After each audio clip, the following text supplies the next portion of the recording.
हमारा जो टॉपिक है, इस टॉपिक को जो हम नाम देंगे आज, वो है रिएक्शंस ऑफ मीथेन। ठीक है, रिएक्शंस ऑफ मीथेन। लेकिन इस टॉपिक से पहले मैं एक सवाल का जवाब देना चाहूँगा, और वो सवाल का जवाब क्या है?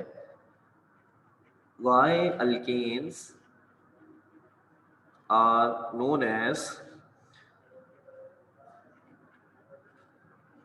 Paraffins? Why alkanes are known as paraffins? Alkanes को पैराफिन्स क्यों कहा जाता है? क्या वजह है इसकी कि अल्केन को पैराफिन्स कहा जाता है? Why alkanes are known as paraffins? Alkanes को पैराफिन्स कहने की वजह क्या है बच्चों? इसका जवाब है हमारे पास paraffins means less reactivity. Less reactivity,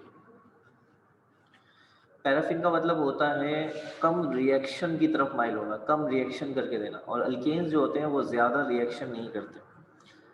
alkanes show very less attraction towards chemical reaction, towards chemical reactions।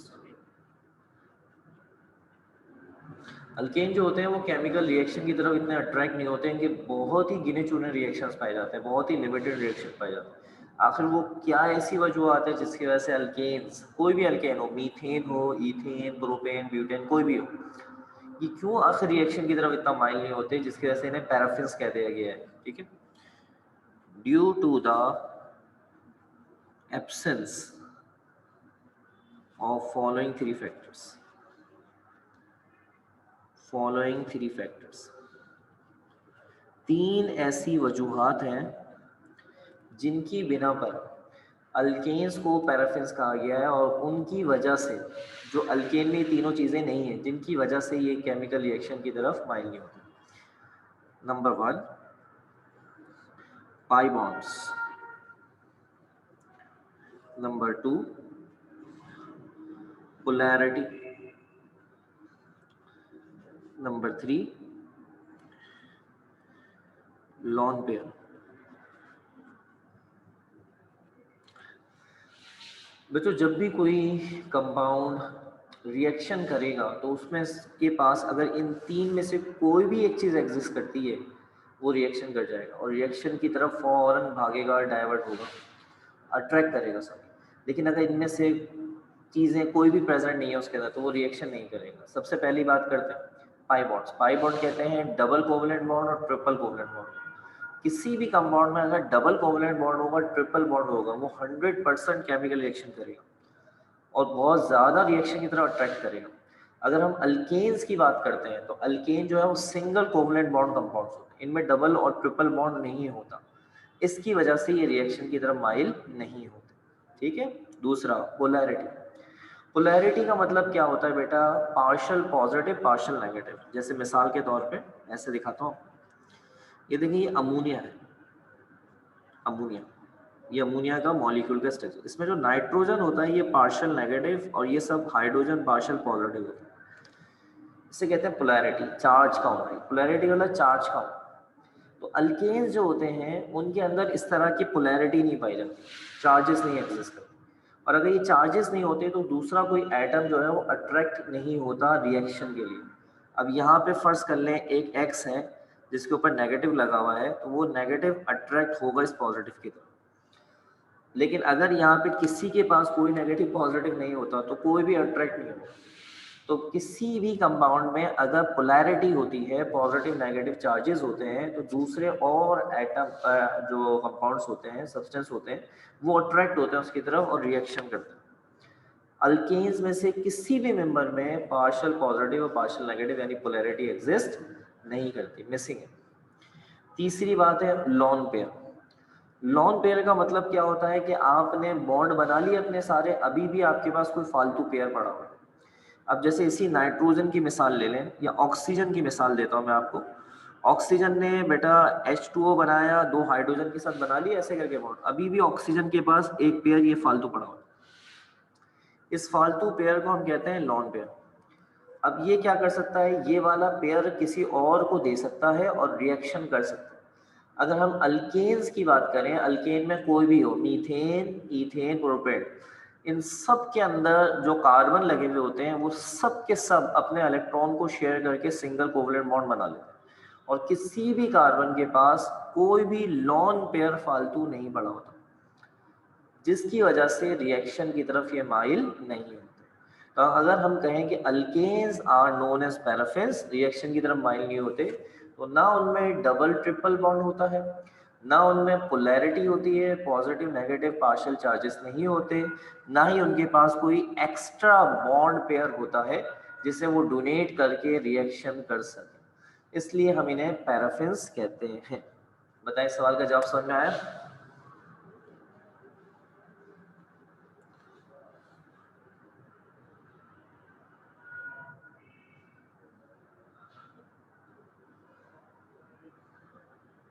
Yes sir.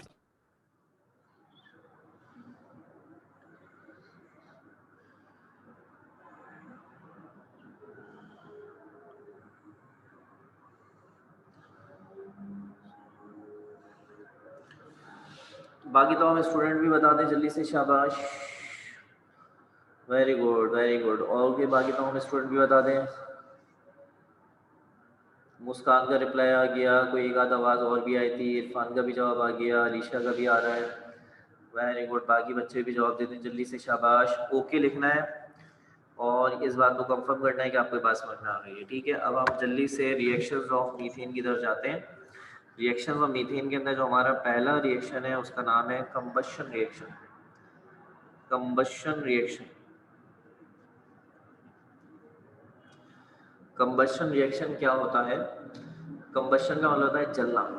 तो अगर आप मीथेन गैस लें, उसको हवा की मौजूदगी में, हवा को दिखाने के लिए हम O2 लिखते हैं। हवा के अंदर ऑक्सीजन एक्टिव होती है और रिएक्शन में हिस्सा लेती है, इसलिए हम हवा के अंदर रिएक्शन जब भी दिखाते हैं तो O2 लिखते हैं।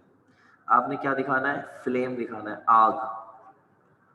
जब हवा की मौजूदगी में आप मीथेन को फ्लेम आग दिखाएंगे तो बनाएगी कार्बन डाइऑक्साइड प्लस वाटर, और साथ ही साथ में क्या रिलीज होगी? हीट एनर्जी अच्छी खासी रिलीज होगी। ये रिएक्शन एक कॉमन रिएक्शन है, हर ऑर्गेनिक कंपाउंड ये रिएक्शन करके दिखाता है, मीथेन के लिए लाजमी नहीं है।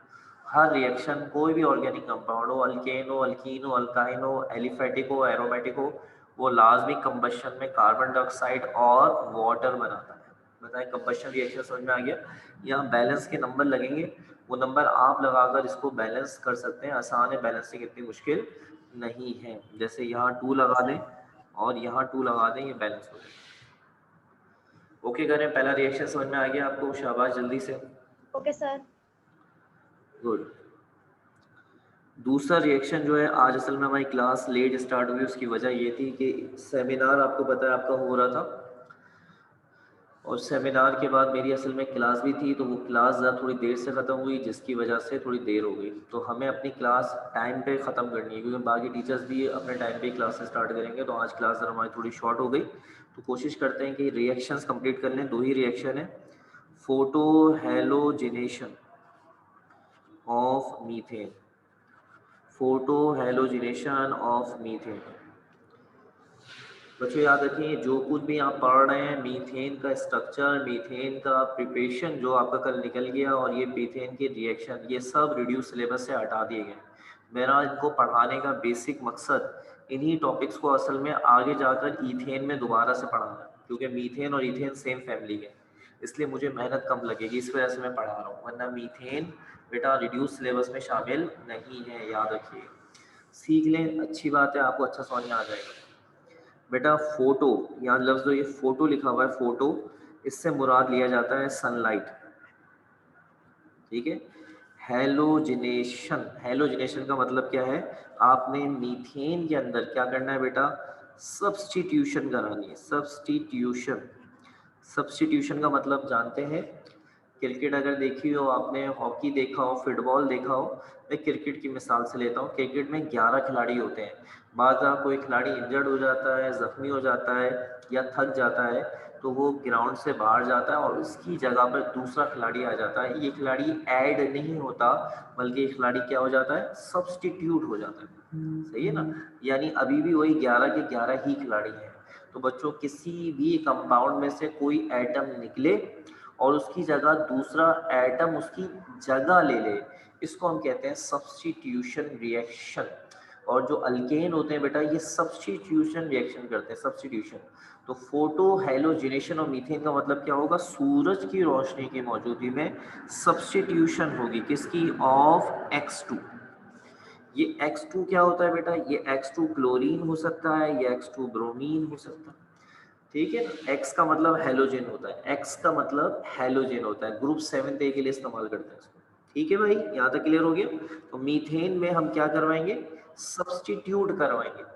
और सब्स्टिट्यूट किसे करवाएंगे बेटा, क्लोरीन को या ब्रोमीन को। ठीक है, किसकी मौजूदगी में, सूरज की रोशनी की मौजूदगी में। यहाँ तक ओके करें? Okay sir. ठीक है, वेरी गुड, शाबाश।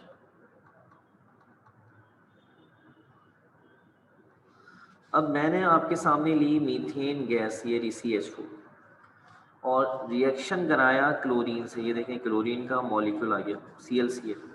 बीच में जो लाइन होती है, इसका मतलब जानते हैं ना, सिंगल कोवलेंट बॉन्ड बना हुआ। सूरज की रोशनी को हम इस तरह से दिखाते हैं, H न्यू। ये आप फिजिक्स में पढ़ेंगे, इसे कहते हैं फोटोन। ये फोटोन होता है, H न्यू का मतलब होता है फोटोन, ये फोटोन है, H न्यू। ये सनलाइट को रिप्रेजेंट करता है। यहाँ से बॉन्ड टूटेगा, एक क्लोरीन क्या करेगा, एक हाइड्रोजन को निकालेगा और निकलने वाला हाइड्रोजन क्लोरीन से मिल जाएगा। देखिए मैं दिखाता हूँ, एक हाइड्रोजन निकल गया, उसकी जगह पे एक क्लोरीन लग गया। जो निकला हाइड्रोजन वो बच जाने वाले क्लोरीन के साथ जुड़ गया, बन गया HCl। ये जो कंपाउंड बनता है इसको हम कहते हैं क्लोरोमीथेन। क्लोरोमीथेन कहते हैं इसे, ठीक है,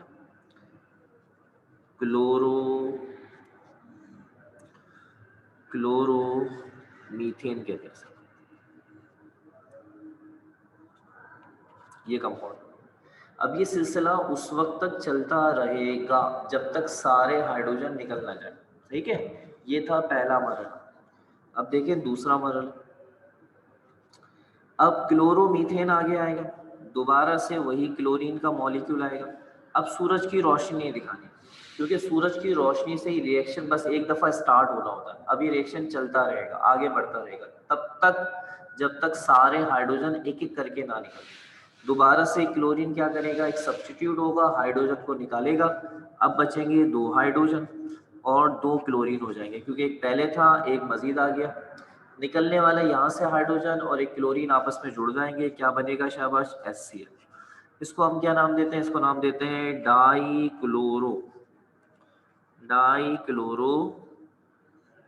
यहाँ पे ये O नहीं था, गलती से आ गया, सॉरी, डाइक्लोरोमीथेन।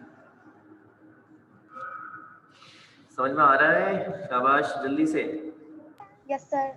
इसके बाद तीसरा मरहला होगा। तीसरे मरहले में क्या होगा, अब यही CH2Cl2 दोबारा से क्लोरीन से रिएक्शन करेगा। इस सिलसिला चलता रहेगा जब तक सारे हाइड्रोजन एक एक करके ना निकल जाए और क्लोरीन सारे हाइड्रोजन की जगह ना ले लें। जैसे 4 हाइड्रोजन शुरू में थे, आखिर में अब एक भी हाइड्रोजन नहीं बचेगा, 4 क्लोरीन आ जाएंगे उसकी जगह पे। एक क्लोरीन दोबारा जाएगा, हाइड्रोजन को हटाएगा और उसकी जगह पर आ जाएगा, अब सिर्फ एक हाइड्रोजन बचा और यहाँ हो गए 3 क्लोरीन। निकलने वाला हाइड्रोजन एक क्लोरीन को अपने साथ मिलाएगा और बनेगा HCl।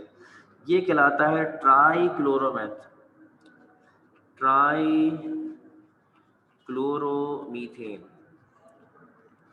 ठीक है, आपने एक नाम सुना होगा, एक बेहोश करने के लिए इस्तेमाल किया जाता है, क्लोरोफॉर्म। ये क्लोरोफॉर्म का फॉर्मूला है जिसको मैंने बॉक्स में दिखा। तो एग्जाम में अक्सर फार्मूले पूछे जाते हैं मुख्तलिफ कंपाउंड्स के, और ये क्लोरोफॉर्म आपने सुना होगा, ये बेहिस करने के लिए, बेहोश करने के लिए इस्तेमाल किया जाता है क्लोरोफॉर्म। जो डायसेक्शन की जाती है मेंढक वगैरह, मुख्तलिफ और इंसेक्ट्स वगैरह की, उसके अंदर ये इस्तेमाल किया जाता है। ठीक है, क्लोरोफॉर्म का फॉर्मूला है ये CaCl3, इसको ट्राइक्लोरोमीथेन कहते हैं। Step number 4 and the last step. अब सिर्फ एक हाइड्रोजन बचा है, CHCl3।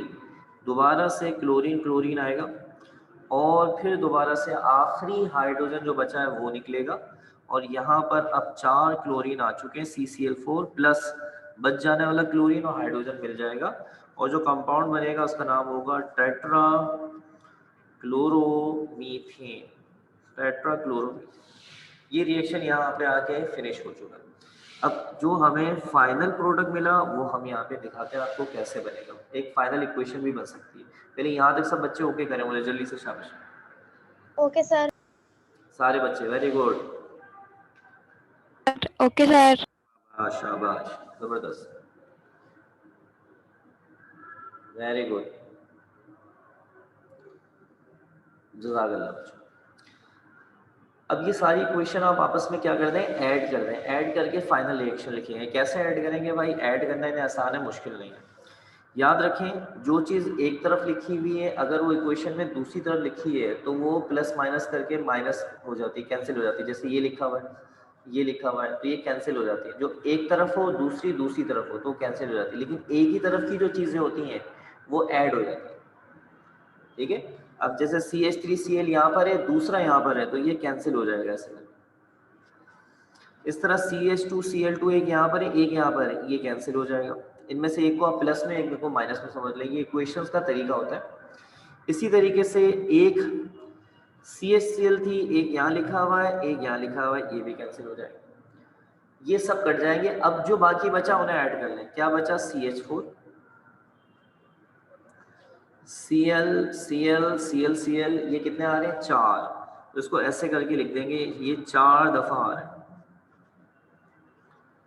ठीक है, यहाँ पे क्या बचा, शाबाश, एक ये बच गया CCl4, और ये HCl आ रहा है। ये नहीं कटेंगे क्योंकि ये एक ही तरफ है। अगर एक इधर हो दूसरा दूसरी तरफ हो तो कटता है, वरना नहीं कटता।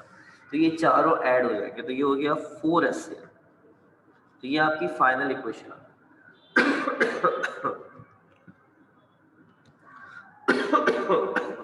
यहाँ तो कोई मसला है तो बता दीजिए जल्दी से, शाबाश। No sir. बच्चों ये जो रिएक्शन हुआ है इसका एक बहुत ही मुख्तसर सा मैकेनिज्म है, वो भी देख लीजिए ताकि आपको बात समझ में आ जाए। मैकेनिज्म से मुराद होता है रिएक्शन किस तरीके से हो रहा है। अगले 2 मिनट में मैं क्लास को जल्दी से एंड करूंगा क्योंकि क्लास का टाइम हमारा खत्म हो चुका है, देर से क्लास स्टार्ट हुई। आप जल्दी से मैकेनिज्म देख लें, 2 से 3 मिनट लगेंगे बस, और उसके बाद हमारी बात खत्म हो जाएगी। ठीक है, मैकेनिज्म देखेंगे। मैकेनिज्म 2 से 3 मिनट लेगा। मैकेनिज्म में क्या होगा भाई, मैकेनिज्म में जो आपने अभी देखा उसको बताया जाएगा क्या होता है। रिएक्शन की डिटेल को कहते हैं मैकेनिज्म।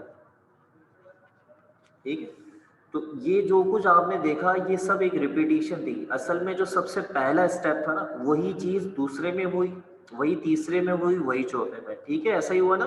तो जो पहले स्टेप में हुआ उसी को हम मैकेनिज्म में दिखाएंगे।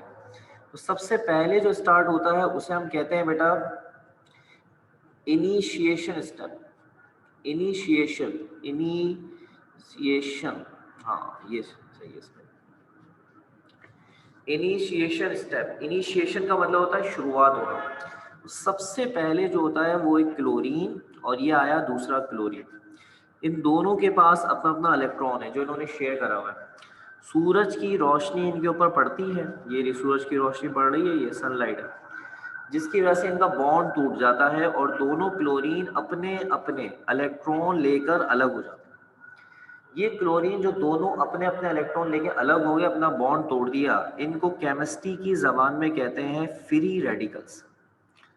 फ्री रेडिकल्स, फ्री रेडिकल से मतलब होता है कि कोई पॉजिटिव और कोई नेगेटिव नहीं है, अपने अपने इलेक्ट्रॉन लेके अलग हो चुके हैं, इसे कहते हैं फ्री रेडिकल्स। बताएं इनिशिएशन स्टेप समझ में आया? सबसे पहले ये होता है। ओके करते रहिएगा जल्दी जल्दी से। 3 स्टेप इसके अंदर, आपका हर एक ओके से मैं आगे बढ़ता रहूंगा जल्दी से। इसके बाद दूसरा स्टेप होता है जिसको कहते हैं प्रोपगेशन स्टेप। प्रोपगेशन का मतलब होता है बात आगे बढ़ना। बात आगे कैसे बढ़ेगी, ये जनाब आ गया CH4। CH4 में 3 हाइड्रोजन दिखा दे, और एक हाइड्रोजन को आपने इस तरह से दिखाना है जिनके दरमियान ये बॉन्ड बना हुआ है। देखिए ये कार्बन का इलेक्ट्रॉन है, ये हाइड्रोजन का इलेक्ट्रॉन है। अब 2 क्लोरीन में से एक क्लोरीन आएगा पहले, यहाँ पे ये आ गया एक क्लोरीन, और वो क्लोरीन यहाँ से हाइड्रोजन को निकालेगा ऐसे करके। ठीक है, और जो प्रोडक्ट बनेगा वो प्रोडक्ट देखें कैसे बनेगा, ये हाइड्रोजन ये रहा, ये हाइड्रोजन ये रहा, ये हाइड्रोजन ये रहा, और कार्बन हाइड्रोजन का आपस में क्या टूट गया, बॉन्ड टूट गया। कार्बन का इलेक्ट्रॉन कार्बन के पास रह गया, जबकि H और Cl आपस में मिल चुके हैं और बन गया HCl। इसे कहते हैं प्रोपगेशन स्टेप। यहां तक बात ठीक है? Step number 3 and the last step. Okay करते रहे जल्दी से, शाबाश। आखिरी स्टेप है ये, okay sir. Termination step. Termination step, termination step में क्या होगा, ये कार्बन आ गया, ये हाइड्रोजन आ गया, ये हाइड्रोजन आ गया, ये रहा कार्बन का इलेक्ट्रॉन, और ये आ गया क्लोरीन, और ये आ गया क्लोरीन का इलेक्ट्रॉन। अब ये इलेक्ट्रॉन और ये कार्बन का इलेक्ट्रॉन दोनों एक दूसरे के साथ इलेक्ट्रॉन को शेयर कर लेंगे, और ये क्लोरीन यहाँ पर क्या हो जाएगा, सब्स्टिट्यूट हो जाएगा।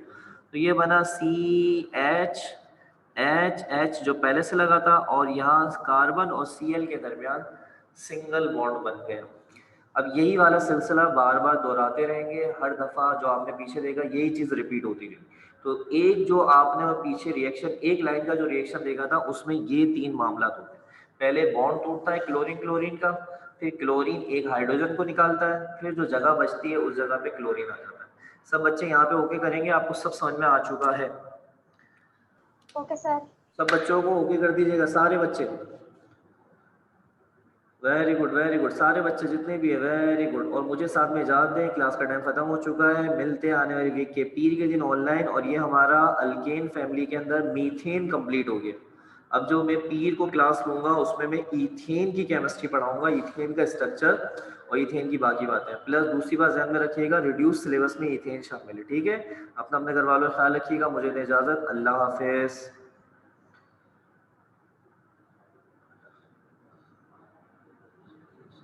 जी बेटा, मॉडल पेपर से बिल्कुल याद कर सकते हैं इरफान, और कोई मसला हो तो मुझसे डिस्कस कीजिएगा, ठीक है? अल्लाह हाफिज।